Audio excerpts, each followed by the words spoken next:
Les rencontres de Sophie commencent aujourd'hui au lieu unique à Nantes. Ce long week-end qui met la philosophie à l'honneur est organisé par l'association Philosophia. Au programme des conférences, des débats et même une dégustation. Le thème de cette rencontre cette année est les nourritures terrestres. Avec nous pour en parler aujourd'hui, Corinne Pelluchon, philosophe, professeure à l'Université de Franche-Comté, spécialiste de philosophie politique et d'éthique appliquée. Corinne Pelluchon, auteure du livre Les nourritures, philosophie et du corps politique, paru au Seuil en tout début d'année. Corinne Pelluchon, enfin, qui sera ce soir au lieu unique pour donner une conférence en ouverture des rencontres de Sophie, le cogito gourmand de la jouissance à la justice.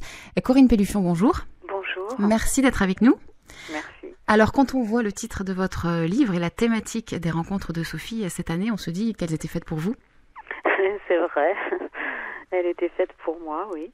Alors, on va parler un petit peu donc de votre conférence. Ce soir, c'est à 20h30 au lieu unique, le cogito gourmand de la jouissance à la justice. Vous nous dites que vivre, c'est vivre deux. Oui, c'est-à-dire que l'existence est toujours à considérer dans sa matérialité et non pas à la lumière seulement de la liberté ou de la connaissance. Et la matérialité de l'existence, eh bien, elle est illustrée de manière magistrale par le fait de manger, d'avoir besoin de manger, de boire, mais aussi d'habiter quelque part. Et toutes les gestes quotidiens de la vie que je décris et qui font surgir finalement une conception d'un sujet qui est incarné mais aussi toujours relationnel. Car quand je vis de quelque chose, j'utilise ce que j'appelle non pas des ressources mais des nourritures pour désigner les aliments mais aussi les écosystèmes, enfin tout ce dont j'ai besoin pour vivre et qui est à la fois naturel et culturel. Et en fait, quand je vis, eh bien je suis toujours en rapport avec les autres humains, les autres vivants, parce que j'ai toujours un impact sur leur existence, ce qui fait que le sujet est toujours incarné, relationnel, et quand on commence par avec un tel point de départ, eh bien cela modifie à sa base les théories, la théorie de la théorie politique qui fonde le contrat social. Alors on va parler de la théorie politique après. C'est vraiment un retour vers le monde sensible en fait. Oui, tout à fait. C'est un retour vers le monde sensible, vers même le sentir, qui est non pas une faculté, non pas une connaissance confuse, mais qui désigne le sentir, les sensations, la couleur, la texture des aliments, toutes ces choses-là. Le sentir qui désigne vraiment une immersion dans le monde sensible et monêtre avec les choses et avec les autres, et pas seulement monêtre dans le monde, parce que les philosophies de la liberté ont souvent pensé l'homme comme un empire dans un empire, comme s'il était dans un environnement extérieur. Et cet environnement serait le décor de l'histoire, le simple tremplin de sa liberté. Or, en insistant sur finalement la vérité des sensations, eh bien on est au plus près de notre rapport au monde qui n'est pas seulement pensé à la lumière du projet, mais à la lumière de la réceptivité. Donc ce qui me touche et qui manifeste cette immersion dans le monde sensible. Vous le dites, ça s'observe depuis le plus jeune âge, en fait, le bébé, dès le plus jeune âge.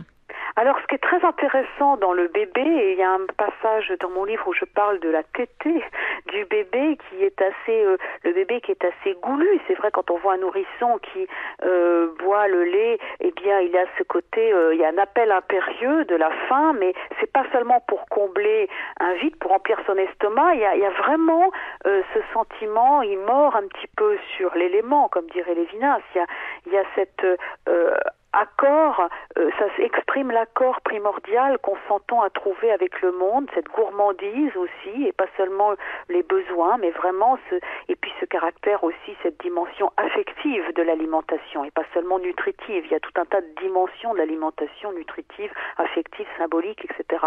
Et cela fait ressortir le fait, qui peut sembler paradoxal, que l'amour de la vie est premier, originaire et non secondaire. C'est-à-dire que souvent on a tendance à penser que comme l'homme ne s'est pas mis au monde tout seul, qu'il meurt, qu'il peut être fatigué, qu'il subit des altérations de son corps, qu'il est vulnérable, eh bien c'est la marque de sa facticité, du caractère tragique de l'existence. Or moi je pense vraiment que le caractère, la déréliction, tout ce qui est difficile, ça vient des conditions sociales, économiques, et alors qu'il y a une sorte de bonheur premier entre nous et le monde, et affirmer cela, ce n'est évidemment pas un irénisme, une manière de nier le mal, la guerre et tout cela, au contraire, mais c'est vraiment insister sur cette dimension de plaisir qui est au cœur de notre existence, qui est évidemment, qui fait que nous avons des besoins, mais que les besoins ne sont pas seulement comme des vides à remplir, à penser à la lumière de la privation, mais manifestent le plaisir que l'on a aussi à exister.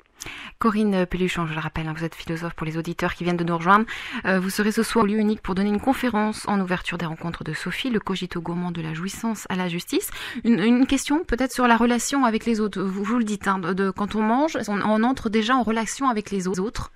Oui, même s'il n'y a personne à ma table, eh bien, ma manière de manger, ce que je mange, eh bien, a un impact sur la production, la distribution de nourriture, sur les personnes qui font les céréales, les produits, donc sur l'agriculture qui a une place très importante dans ce livre. Et évidemment, se pose aussi la question de qui je mange, c'est-à-dire de l'alimentation carnée des animaux. Ce qui veut dire que vraiment, moi, j'ai essayé de faire surgir des convives invisibles qui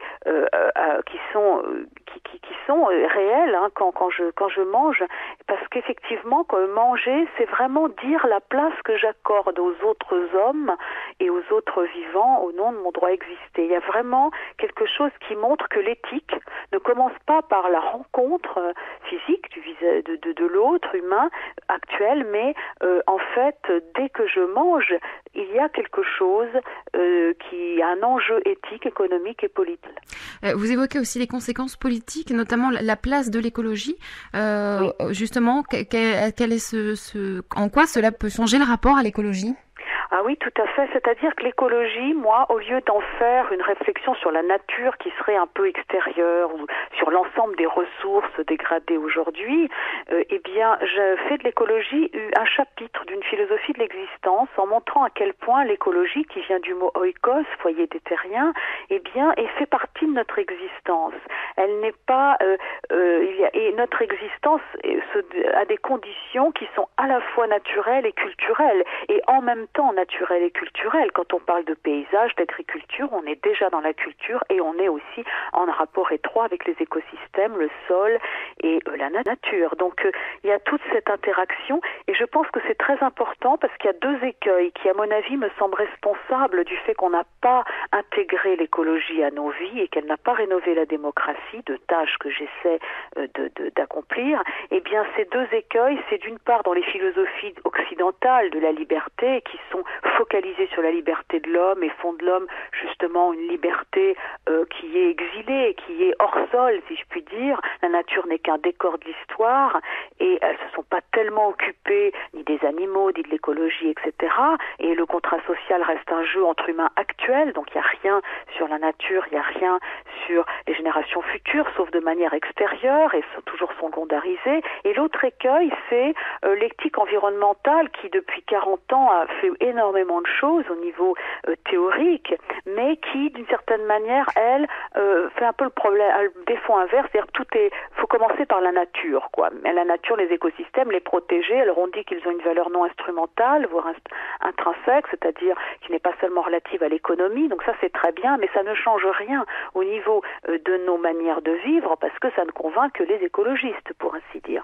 Or moi, en rapprochant l'écologie de nos vies, en l'installant au cœur de notre existence, je modifie la conception du sujet qui sous-tend les théories politiques et modifie la manière dont on pense les finalités du politique, qui n'est plus seulement un jeu entre hommes actuels, qui n'est pas seulement lié à la sécurité, la conciliation des libertés et des intérêts individuels ou la réduction des inégalités, mais s'invite à la table des négociations politiques, si je puis dire, l'amélioration de la condition animale, la protection de la biosphère, le souci pour les générations futures et une certaine idée de la convivialité. Donc, et ça s'ajoute non pas de manière extérieure, de manière punitive, mais de manière essentielle, car ça fait partie de nos vies, ça fait partie même de l'existence, puisque pour moi, eh bien, ce que j'essaie de montrer, c'est que ma vie est débordée par celle des autres.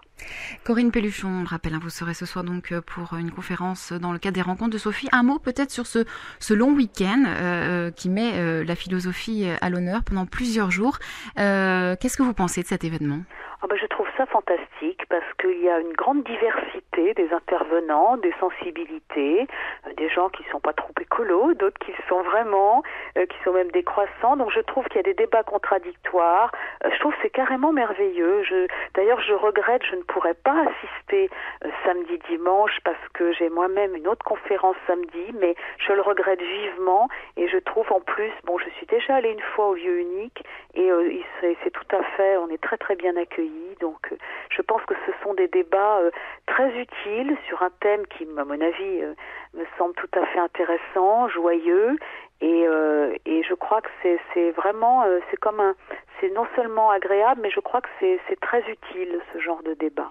Et un mot peut-être sur le fait que ce soit ouvert au grand public. Justement, est-ce que c'est une façon de montrer une autre image de la philosophie ? Ah oui, tout à fait. Bon, la philosophie reste une discipline assez sophistiquée parce que ce n'est pas seulement de l'empirique, des faits, mais je crois que d'abord la simplicité est un but.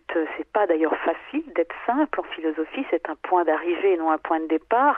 Mais je crois que vraiment il s'agit peut-être de parler au monde et aux autres au lieu de parler seulement sur le monde et à propos et en lieu et place des autres. Et ça, je crois que ce geste d'une philosophie ouverte au monde contemporain, moi qui est vraiment au cœur de mon travail, puisque moi vraiment je me suis consacrée à des questions contemporaines mais je pense vraiment que c'est très important et que cela permet d'accompagner la lecture, car quand même s'il y a des débats, ça ne remplace pas la lecture des textes qui permettent de se poser, de méditer, de réfléchir et chacun de tirer quelque chose de ce qui est dit ou de ce qui est lu.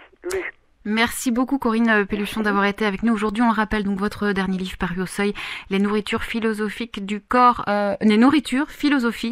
politique, et votre conférence ce soir au lieu unique, le Cogito gourmand de la jouissance à la justice. Merci beaucoup. Merci beaucoup.